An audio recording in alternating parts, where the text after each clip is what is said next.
عليكم. بسم الله الرحمن الرحيم. حركة 20 فبراير خرجت اليوم كوقفات نديدية بهذا المقتل ديال الشهيد كمال حساني.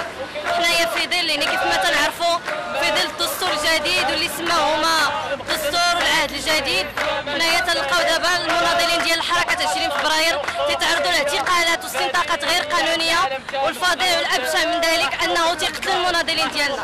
وكان اخر مناضل اللي هو تم الاغتيال ديالو من طرف البلطجيه ديال النظام الثاني كمال حساني اللي اغتالوه في بني بوعياش اللي هو تنتمي للمعطلين. هذا دليل كبير على ان المخزن بدا تيغرق، وبغى يحاول دابا في الظرفيه ديال الانتخابات انه يبدا يصفي المناضلين.